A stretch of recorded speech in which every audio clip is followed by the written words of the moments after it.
Sorry.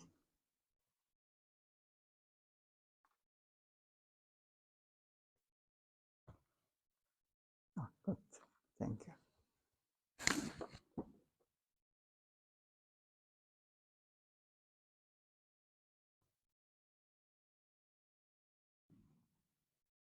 Oh.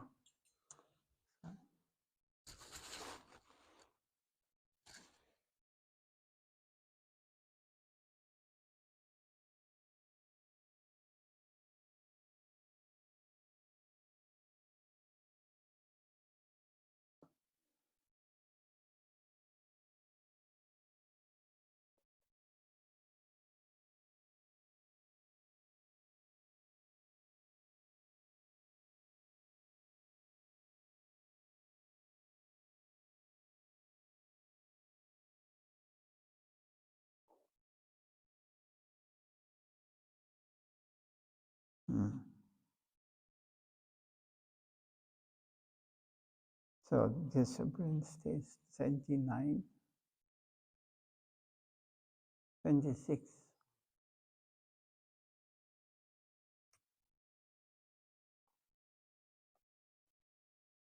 So it's about 10 days.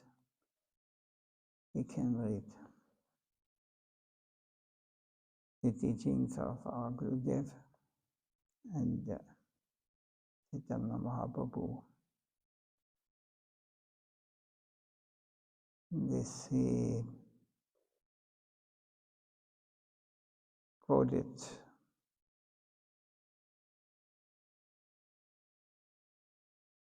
'98 in India. It was recorded. Mahaprabhu says, I am Bada Kamalayo Dasa Dasa Anudasa. This is from Chaitanya Charitamrita. So let us always remember that we are the servants of the servants, that there are legs. Legs, one leg means 100,000. Thousands of legs and crores of direct servants of Krishna. Crores means a million. Millions of direct, those serving Krishna directly. However, I am not eligible to occupy their places. I'm still on the lowest step. And I am the lowest servant of that group. This is how Vaishnava should feel. He should never feel I am a servant. I aspire for becoming a servant. This is the proper. So we should never think I'm a master.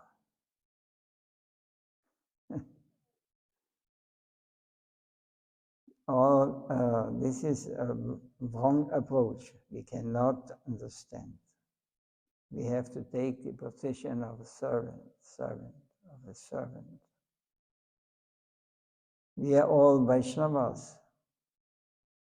The Atma or soul is a Vaishnava. So unless two types of Vaishnava, Bada Jiva and Mukta Jiva, or Nitya Siddha are. Bada Jiva, we are under the control of the deluding potency Maya. And those who attain freedom from Maya, they are called real Vaishnavas. So Bada Jiva means we are soul who is conditioned under the influence of the deluding potency of Maya. And those who attain freedom from this influence of this external world, or freedom from Maya illusion, they are called Mukta Jiva, or liberated souls, or real Vaishnavas. This was recorded in Vienna, 2003. All of us, we belong to Krishna. We are a part and parcel of Krishna. We are his Vivinamsas. We are all jivas. We are perfect in our soul. We are not afraid of birth, not afraid of death, not afraid of disease, not afraid of anything, loss or profit in this world. We are pure, so let us attain our pure stage. Means the soul, pure soul, is not under the influence of all the anxieties we experience in this world.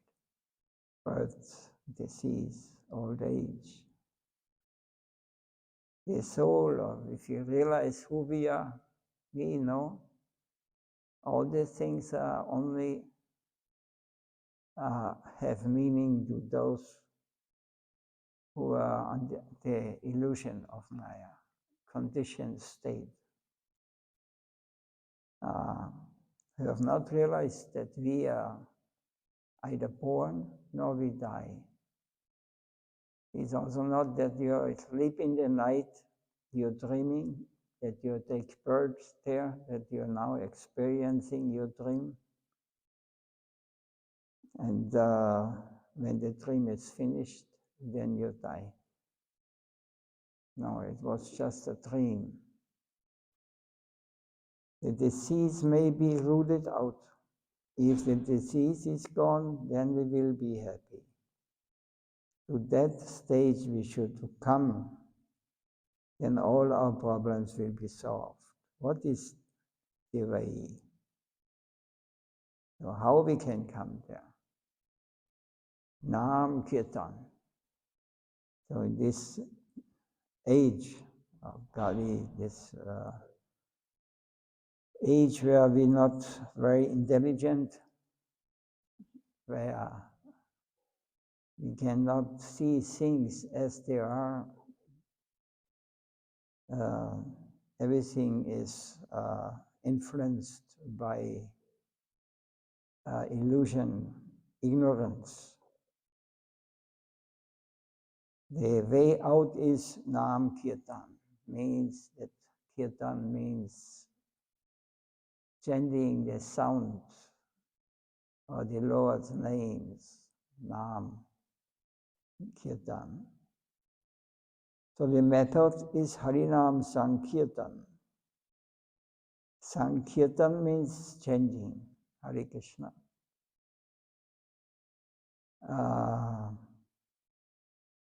And the Harinam, Hari means the name of the Lord. Kirtan, Sankirtan means when many chant together, becomes more powerful. If pure devotee is in the presence, then it is even more powerful. Harinam Sankirtan, you will destroy your ignorance. Not by talking, it will go. It will go by bhajan, sadhana. Daily you must do it with prema. With prema means with love. So it is important, not by talking it will go.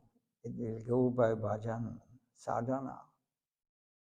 It is much more important to perform sadhana. Sadhana is very important because by talking in the beginning is inquisitiveness, later becomes entertainment or speculation or so many things. Illusion is covering us. So bhajan, sadhana, means we perform our daily duties every day. We are chanting the name 4 hours according to our advice of our Gurudev. We are following strictly the principles who are followed. And the whole day must be filled always to chant the name of the Lord with love. Please engage me in your service. Please, my mind, don't engage me. I'm not interested in what you are saying to me.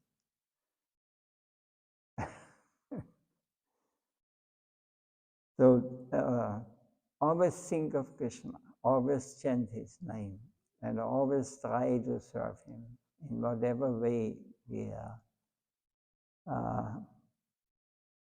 getting under the guide of the spiritual master.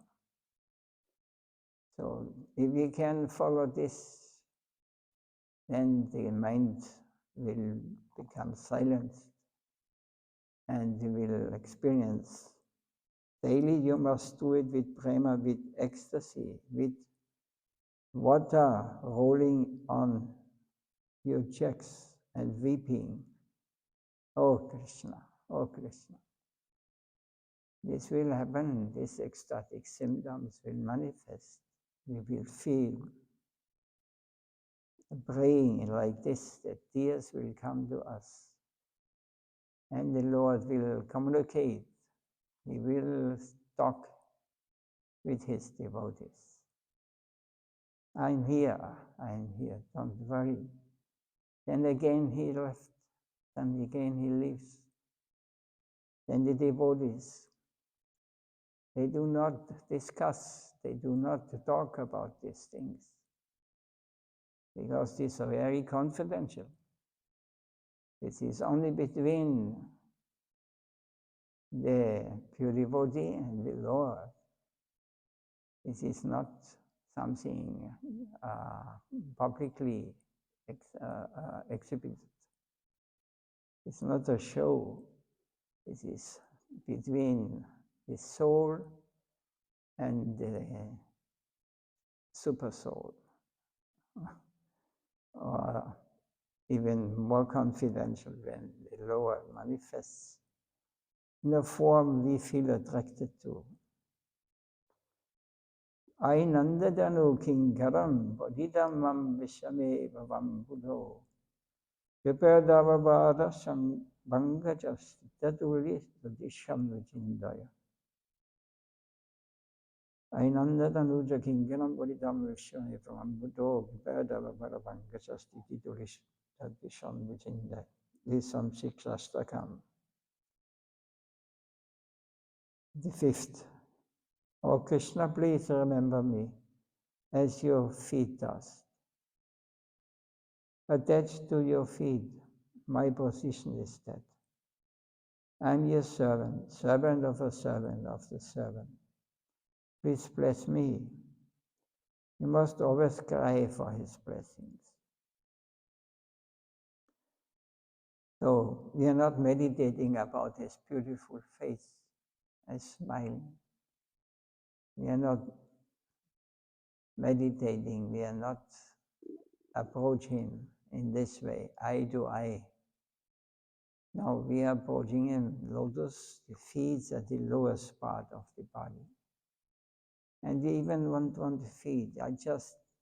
He prayed.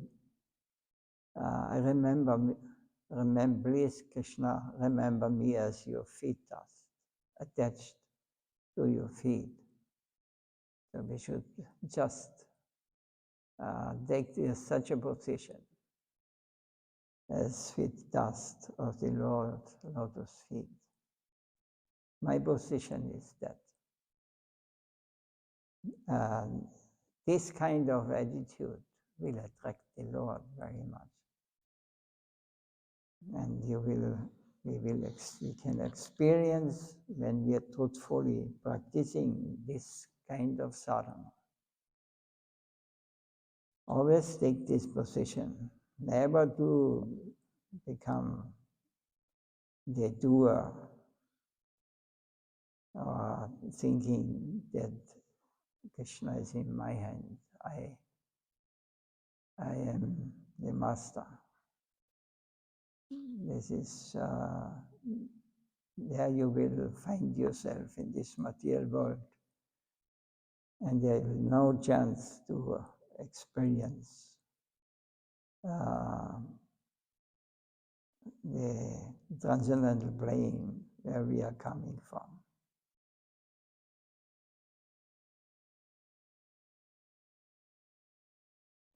That is chapter 3 about Sadhu Sangha. Is anything clear? I'm not clear.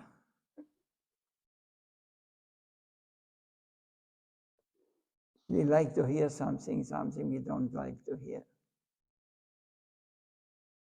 But of course, when we have a material conception, we are disturbed. We are, in our mind, we argue. We protest. No.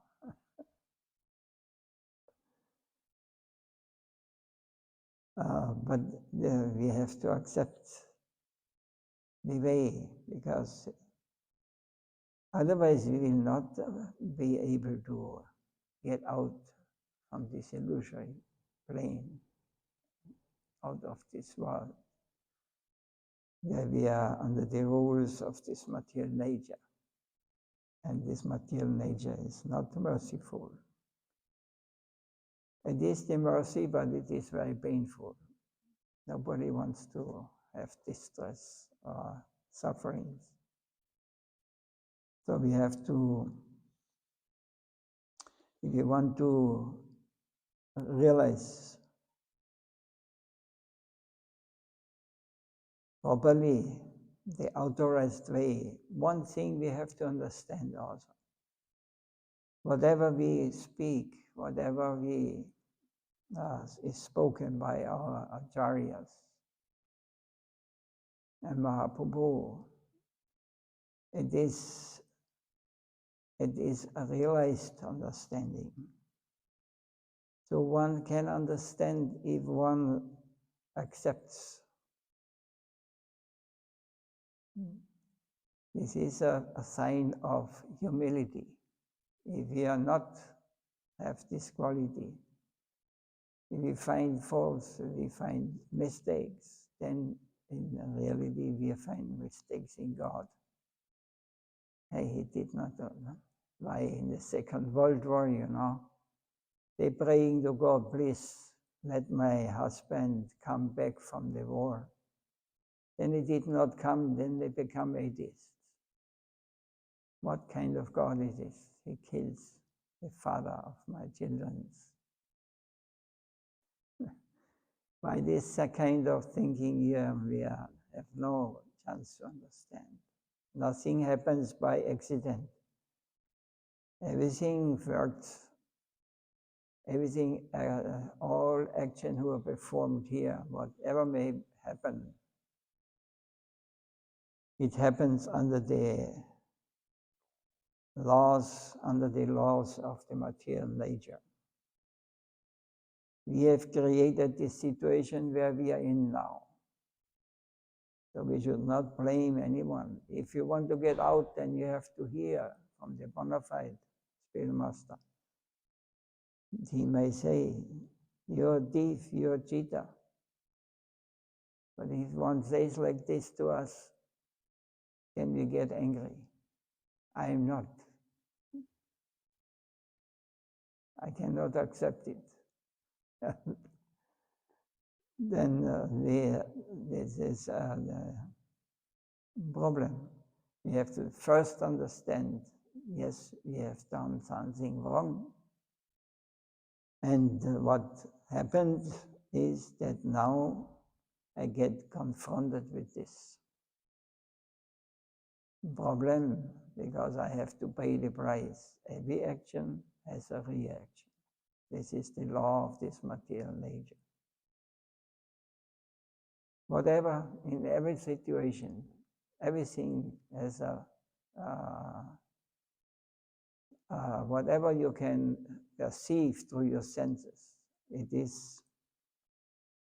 you can perceive because once you wanted to enjoy, you wanted to take it for your enjoyment. So, but this material world has a price, We want to enjoy even on the cost of the life of other living beings.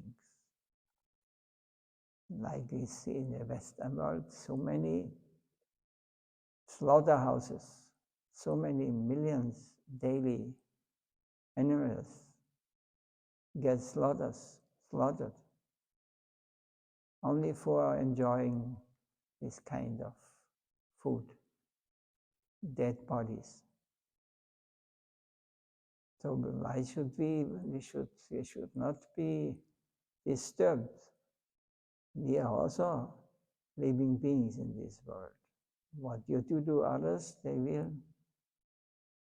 nature will arrange that you also once will be standing in a row in the slaughterhouse, and will come to the one who will put his knife in your, where? I don't know. In your throat, kill you. They are not innocent who get killed. Even the cows not innocent. Because in the last life, maybe you were killing and eating, you are also part of, have to take your burden. You are also guilty. So all these things, this law, you must understand how the world is working. You have enjoyed things that are not belonging to you. So you have to pay the price for it. So this we have to learn, we have to speak this, we have to learn, we have to hear it every day and think about this. Otherwise, you hear the whole day how to enjoy, how to buy. You buy this, buy that, they find so many things, complete useless things. But they say this is you must, this is a must, you must have it. And they are cheating. They are making you under the control of these advertisements. This is the newest trend in the world now. So many things. And we think this is normal. So, but we have to pay the price for it. And from time to time, the Lord appears in different forms to remove this demoniac or this perverted activities of the humankind and to punish them. One can also see that the source of all this, what happened in the world, is not the gods. This is our activities who produce all these things. They come in with this understanding that the cars is the source of all this contamination now. Or the companies, or this or that. No. It is we are collectively we are exploiting this world, not because of a car or because of this.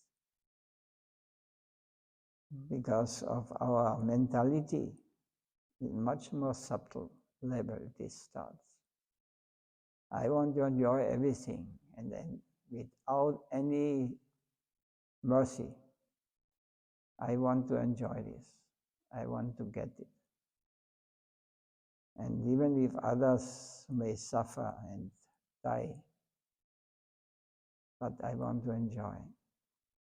So this is the source, because we have forgotten to whom everything is belonging to. I don't know if I speak this too strong. Maybe. But this is reality. We can also see this reality. You cannot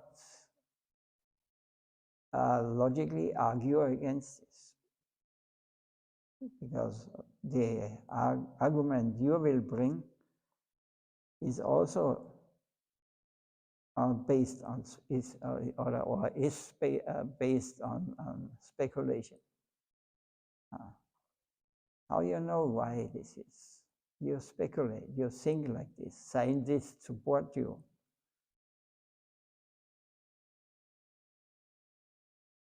But the source of everything is every individual soul will get their reaction they deserve. So that's because we should come out of this illusion and should follow the way of Bhakti. The meaning of Bhakti is devotion. This is how we can experience our real position in where we belong to. But the deeper meaning is service.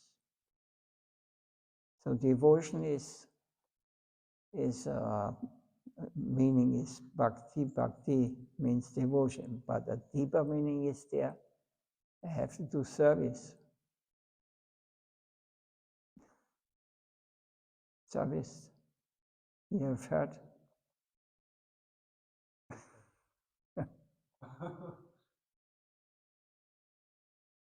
We have to do service. Whose service?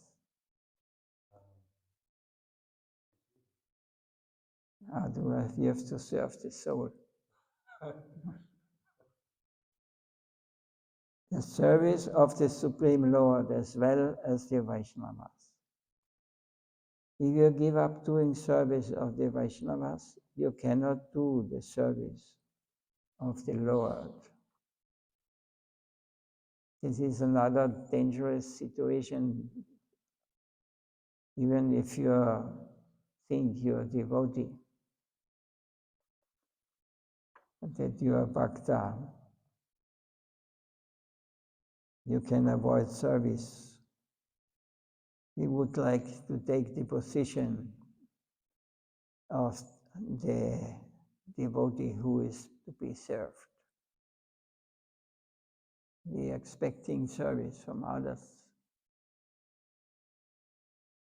But this is another kind of illusion, Maya. If you are not doing service to the Vaishnavas, you cannot do the service of the Lord. Sadham prasagamam viras samvido bhavandirit karnar sayana kataha yajjosanada svapabhagavat mani shadharati bhakti anukamishyati. This is a shloka from Srimad Bhagavatam. If we come in contact and get the association of a pure sadhu, then we can destroy our ignorance, our evil thoughts, our evil activities. All will disappear and we can develop devotion. To the association of pure sadhus, we can achieve pure devotion. So association of sadhus is most important. What I wanted to say before is also we have to understand what is a pure devotee. Pure devotee is one who has devoted his life to the pure Vaishnava and to the Lord.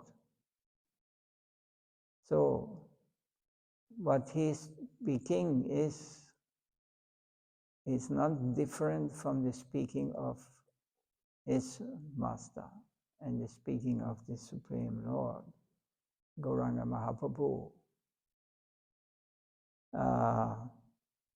It is not something we can speculate or we should speculate on. Because if you have different opinion, it's okay. But this is, it will be a failure for your spiritual life. You will not attain what you want to attain: happiness, peace, and bliss. If you are not able to follow, because the pure devotee is following very strictly his spiritual master, and his spiritual master following very strictly his. This is a qualification of one who becomes, who is taking or is put in the position of a spiritual master. That he is not changing anything. This Srimad Bhagavatam comes down since the creation. It is spoken. It is expanded. It was expanding from Aum to Gayatri Mantra to the Vedas. And this is not, they are not contaminated by I and my thinking. There is no person that is pure knowledge. So it is accepted by the real sadhus. They will never change anything. They will not speculate on it.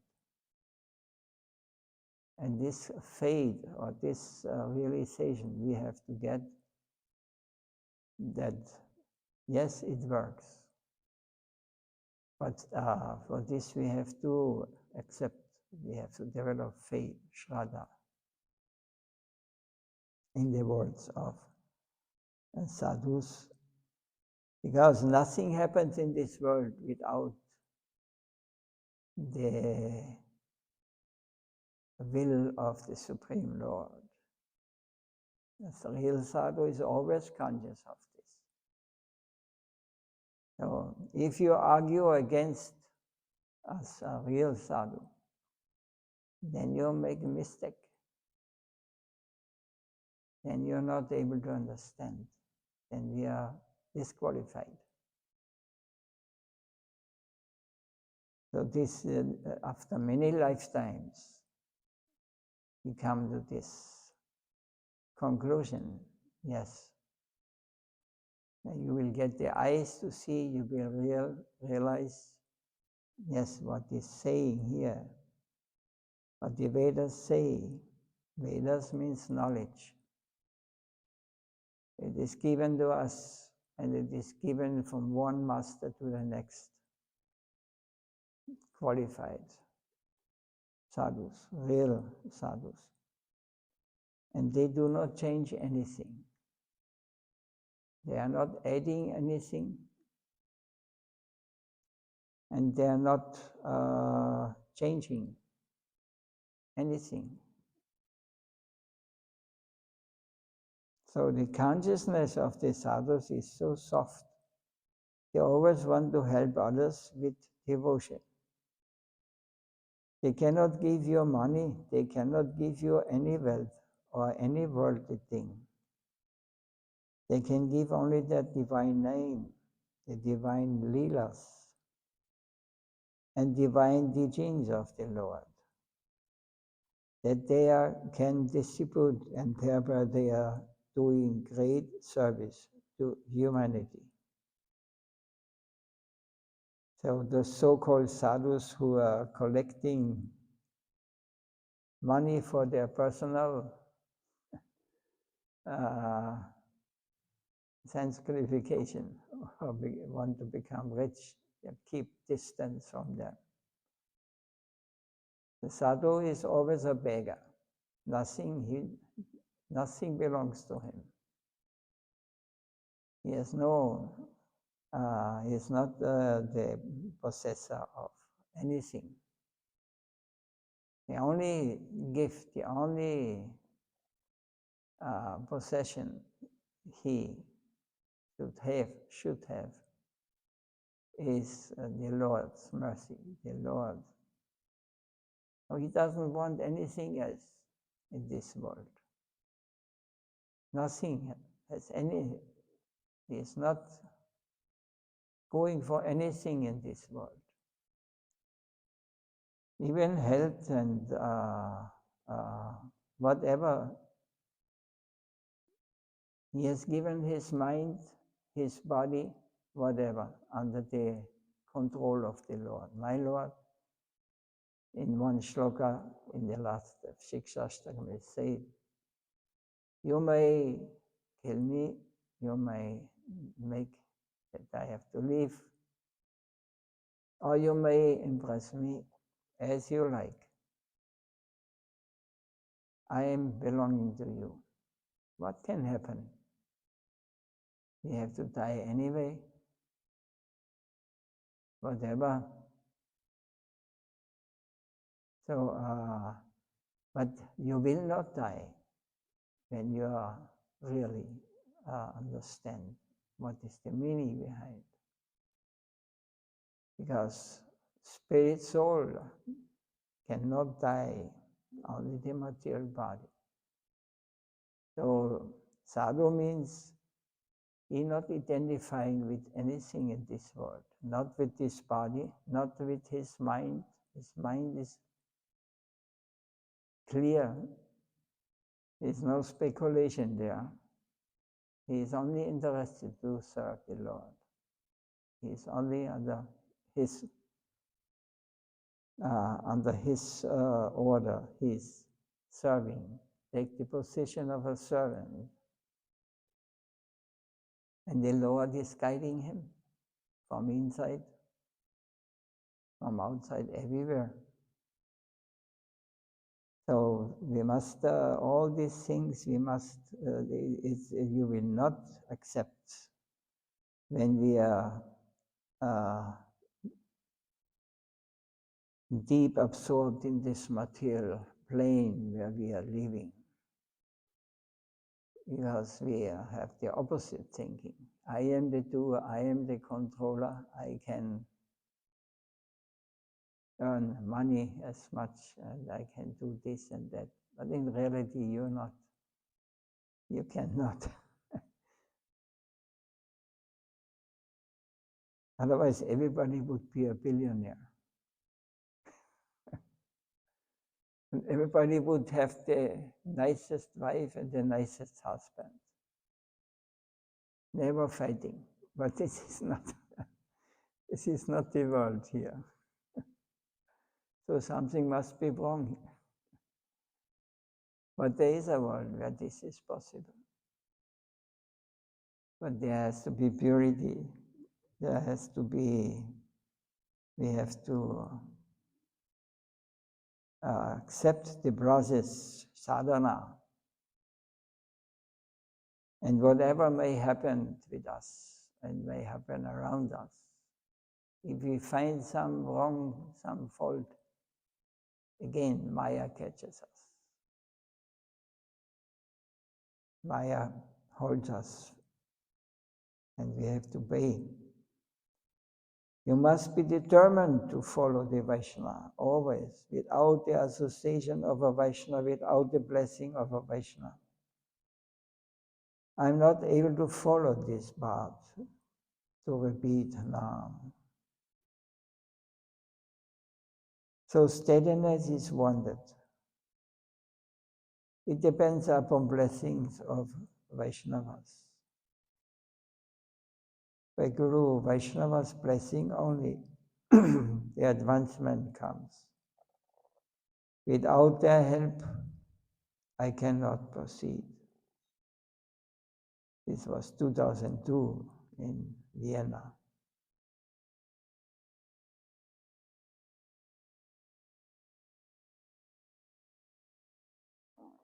Is there any question on this or any?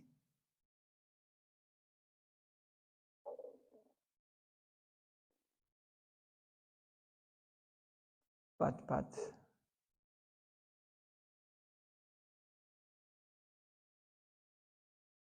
it's very hard to accept this. That's because we are normally, if one would be interested to get out of this circle of burden, then there would be big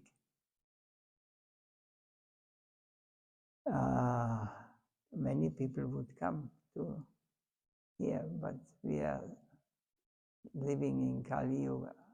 We are not inclined to understand, to accept the truth as it is. What is truth?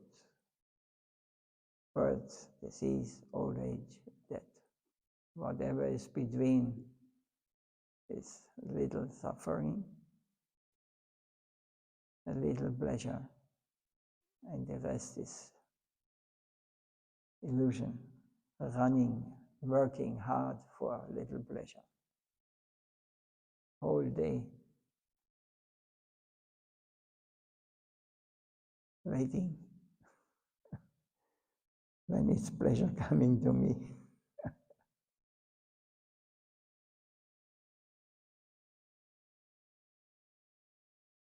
No.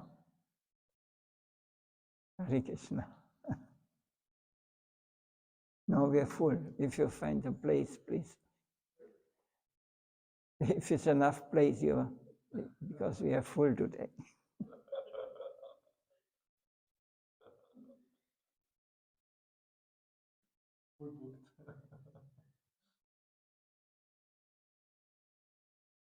Now, if there's no question, we may stop here. No comments.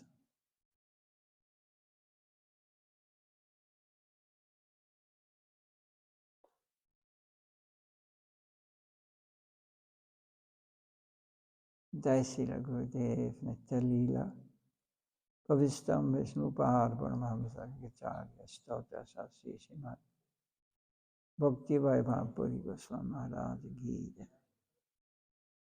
Nitya Gaur Premanand